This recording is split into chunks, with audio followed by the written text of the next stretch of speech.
여러분은 지금 어떠신가요? 고민이 있으신가요?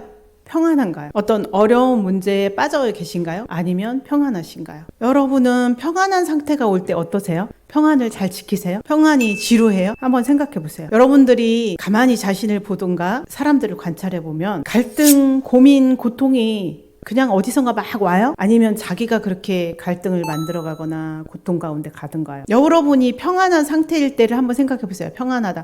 이제는 걱정이 없어. 다 됐어. 그럴 때 여러분은 자신도 모르게 그 평안을 딱 깨고 어딘가로 저벅 걸어가고 있단 말이에요. 그게 어디냐면 고통도 있고 갈등이 있는데 그 자극이 필요해서 그 고통 속에 걸어가는 거예요. 평안이 오래 지속되지가 않아요. 그래서 오늘 잠언 4장 23절 읽어보세요. 어떤 사람을 보니까 저 사람은 행복할 것 같아.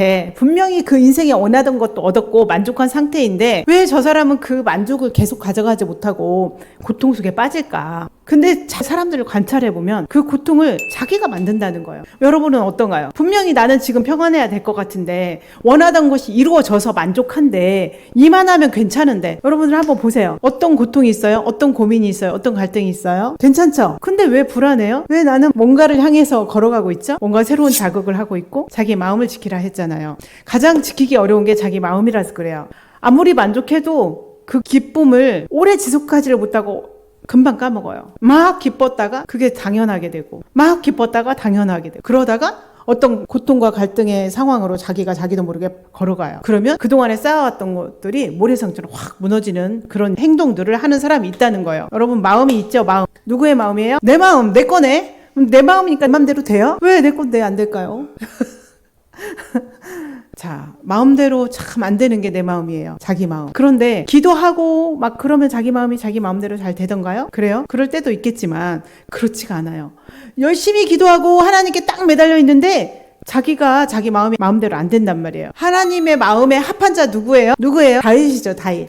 다윗이 어떻게 살았어요? 그렇죠. 그러니까 잘 살았죠. 다윗은 잘 살았어요. 대부분은 잘못을 안 하고 잘 살았어요. 어떻게 하나님 마음에 딱 합한 자로 하나님 마음에 딱 맞는 자로 살았어요. 시편을 보면 대부분 누가 썼어요? 그쵸. 다윗이 썼어요. 다윗이 그만큼 기도를 많이 한 사람이에요. 하나님이 사랑하는 사람. 하나님이 말을 했어요. 내 마음에 합한 자 다윗이라고. 얼마나 다윗이 예뻤으면 하나님이 그랬겠어요. 그런데 다윗은 어때요? 사실 형제가 굉장히 많았던 막내예요. 막내들이 괜찮은 사람인데도 불구하고 형제들이 형이나 위에서 보면 막내라서 바보 같고 어리고 이렇게 본단 말이에요. 그래서 형들이 얘는 왕이 될 거야 라고 생각한 사람 있어요? 없어요? 아무도 없어요. 에이 저 찔찔이 뭐 이렇게 본단 말이에요. 그럼 형들이 이 다윗을 어떻게 돼 있어요?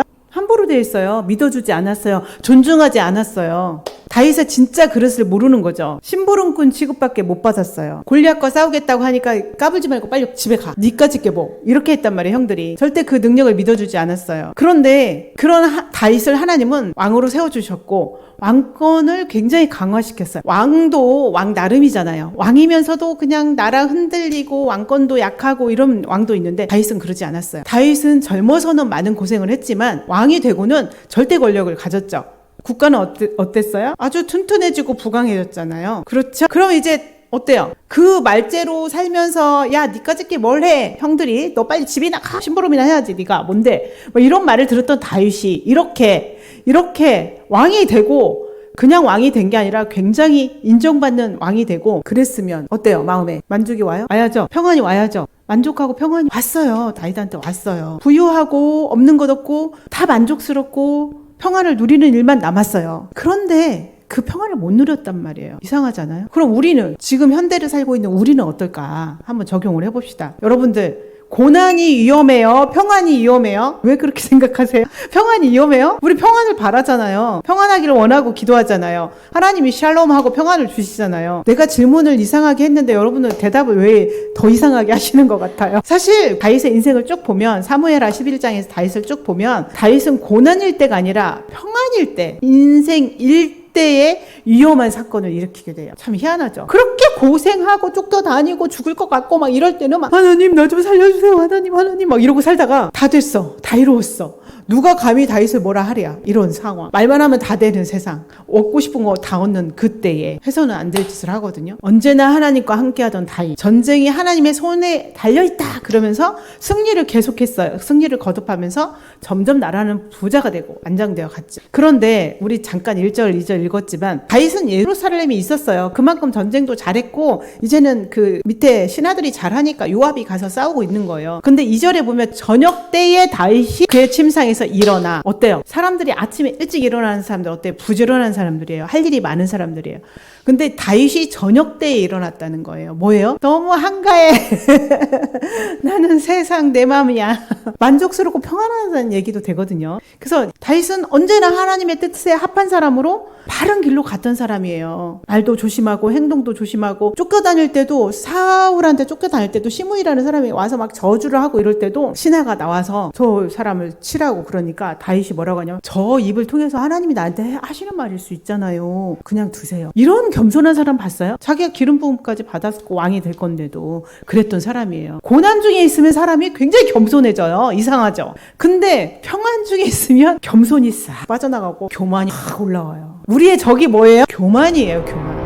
하나님이 제일 싫어하는 게 뭐예요? 교만이에요. 그래서 이렇게 자기 파괴적이 된다고 하는데 평안을 평안으로 행복하게 누리질 못하고 파괴를 시키는 거죠. 오늘 보니까 어때요? 고난 중에 그런 일이 일어나는 게 아니라 평안일 때 그런 일이 일어난다는 걸 여러분들 잘 기억하세요. 여러분 자신을 잘 관찰해 보세요. 옆에 사람을 잘 관찰해 보세요. 자식을 관찰해 보시고 다 관찰해 보세요. 흔히 우리가 보는 사례 중에서 평생 직장 생활 성실하게 하고 막 회사 잘 다니고 퇴직을 해요. 몇십 년 회사 다니고 그러면 어때요? 연금이 많죠. 연금 딱딱 나와요. 어때요? 퇴직금은 딱 모아놓고 연금 받으면서 아주 풍요롭게 살 수 있어요. 근데 이 사람이 뭐를 해요? 그렇게 살아요? 그렇게 사는 사람도 있어요. 근데 어떻게 해요? 갑자기 뭐를 해요? 퇴직금 갖고 사업한다고.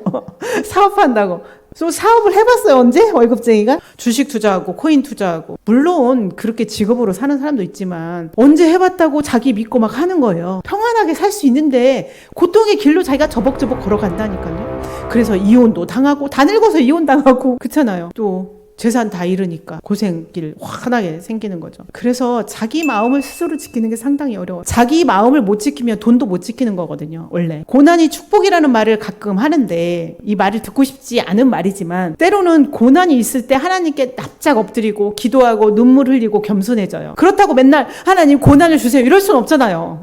평안을 줄 때 내가 잘 지켜야 되잖아요. 우리 교회는 나는 평안하면서 그걸 잘 지켰으면 좋겠어요. 우리가 지혜롭게 할 수 있어요. 평안이 올 때 겸손이 떠나고 교만이 오는데 그걸 우리가 잘 생각을 해야 돼요. 다윗은 너무나 평안하고 안정된 왕궁에서 인생 일대에 돌이킬 수 없는 위험한 일을 저지르고 말았는데요. 27절 아까 읽었잖아요. 다시 읽어볼까요? 이 다윗도 그렇지만 성장 과정에서 행복하게 산 적이 없는 사람들, 행복이 없었어, 평안이 없었어, 이런 사람들이 자꾸만 그때로 다시 가려고 하는 그런 어떤 역동? 그런 것들이 있습니다. 그래서 행복할 수 있는데 불행한 사람이 자꾸 되려고 한단 말이에요. 그때 고통으로 자꾸 들어가요. 어릴 때 경험한 그런 불행하고 좋지 않은 관계, 갈등에 있었던 그 관계를 반복하려고 해요. 아버지랑 맨날 싸우고 엄마랑 맨날 싸운 사람이 결혼하면 부부끼리 또 싸워요. 그렇게 부부가 싸우는 걸 보고 애들이 또 싸워요. 이걸 끊어내야 되지. 왜냐면 이 평안함, 행복함, 너무 만족스러움이 너무 낯설기 때문이에요. 자기 인생에서. 자기 뇌 속에는 그게 없거든요. 그래서 자극적이고 갈등을 하고 이런 게 익숙해진 사람이라 그래요. 그리 가면 익숙한 거예요. 자기도 모르게 멀쩡한 남편한테 막 싸움을 걸어서 싸우고 멀쩡한 아내를 괴롭혀서 싸우고 이런 일이 일어난단 말이에요. 자식을 괜히 괴롭히고 불행한 일을 스스로 만들어내는 일이 있단 말이에요. 오늘 본문에서 잠언 4장 23절에서 뭐라고 합니까? 마음을 지키라. 마음을 지키라고 하죠. 근데 신앙생활을 잘하는 사람도 자신의 환경이 좋아지고 안정된 상태가 되고 그럴 때 진짜 조심해야 돼요.